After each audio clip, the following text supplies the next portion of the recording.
What is good, guys? Welcome back to my channel, where today we're talking mirrorless versus DSLR. Which one's better and which one should you buy? Perfect.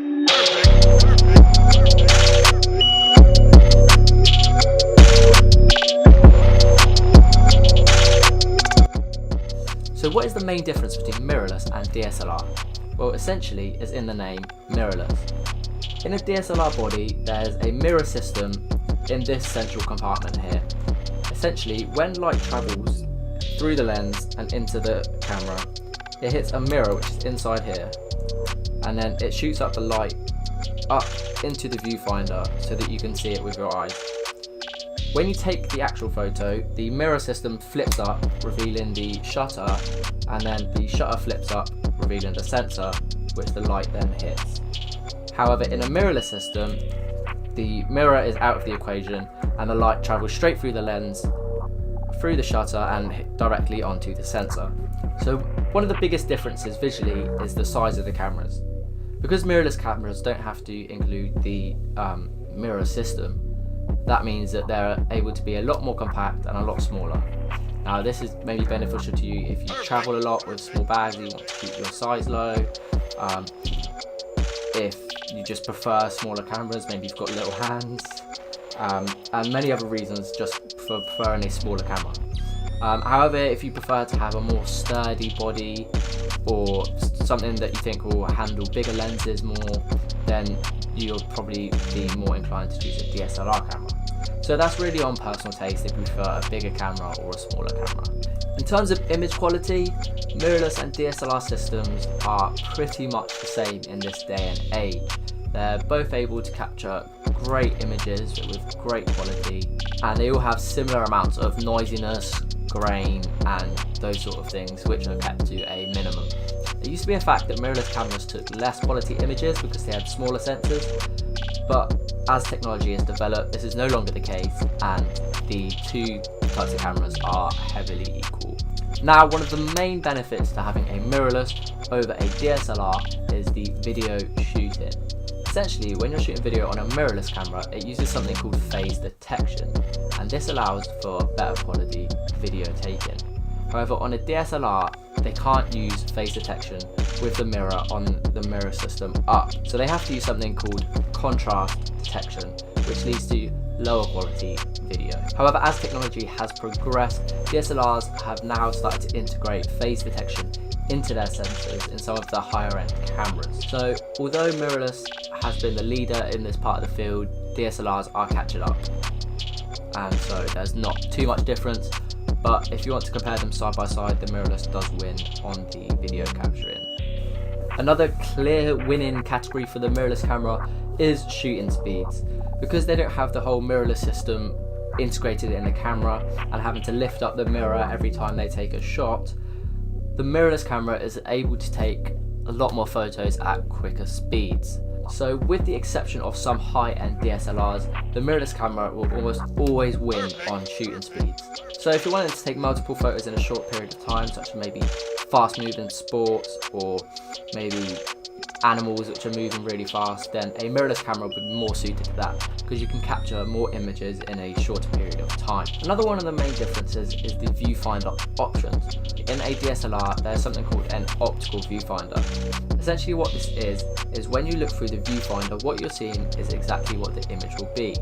You are seeing the light hitting the mirror and going up into the viewfinder. However, in the mirrorless system, there's something called the EVF, the electronic viewfinder. Some of the bottom end mirrorless cameras don't even have a viewfinder and they just use the LCD screen. However, a lot of them nowadays do have something called an electronic viewfinder. This is essentially a second screen within the viewfinder which lets you see what the image will look like. Now there are some benefits and some drawbacks to this, including the benefit of being able to see histograms and other details on the EVF screen. However, one of the drawbacks being that in low light it doesn't work as effectively. Now moving on to lenses and accessories. Probably one of the biggest differences and probably one of the biggest decision makers for many photographers and videographers. There's a plethora of lenses and accessories which can be used on your DSLR. However, because the mirrorless camera is newer and it hasn't been around for all that long, companies don't offer such a wide selection of mirrorless lenses. For example, Canon has so many lenses for their DSLR system, although right now they only have 7 lenses which fit their M series mirrorless cameras. However, with the development of the mirrorless technology, it is inevitable that the lenses collections will grow, and it has been said that mirrorless is the camera of the future, so do not be put off by the fact that there aren't many lenses. The lens collections are growing, and they're just going to keep on growing and growing, and you'll have more and more selection for your mirrorless camera in the future. If you want lots of lenses right now, then the option for you is DSLR, because there are just so many options out there. Now, one of the categories where the DSLR is the outright winner is battery life. Because the mirrorless cameras have to use the EVF and LCD screen to shoot with, and the DSLR has the opportunity to turn this off, among other factors, DSLR has a lot longer battery life, which allows you to take more images throughout the day. You don't have to take as many spare batteries, and this just eliminates one problem that you have to think about. So that is one major drawback. The mirrorless camera's battery life is a lot shorter. However, if you always remember to take spare batteries, like I mentioned in one of my previous videos, this shouldn't be too much of a problem, and you'll still be able to use your camera to its full capabilities. In terms of price, there are some great budget options for both DSLR and mirrorless. There are also some great mid-range and high-end for both the systems. So in terms of price, you can get a bargain with either system, and that shouldn't be too much of a problem. It's just what should really suit you. So to conclude, there isn't really a right or wrong options in terms of which is better. They both have their benefits and their drawbacks, as we've discussed in this video. It's really down to what you personally believe will be more suited to you. Personally, I went with the Sony a6000. I think this is a great camera for many reasons. It's great price, takes great photos, and I have had no problems with the system itself, and I do not regret my decision at all. I hope to be upgrading my camera in the future to maybe possibly the Sony a7R series, because those are extremely popular and I think they do a great job at what they're designed for.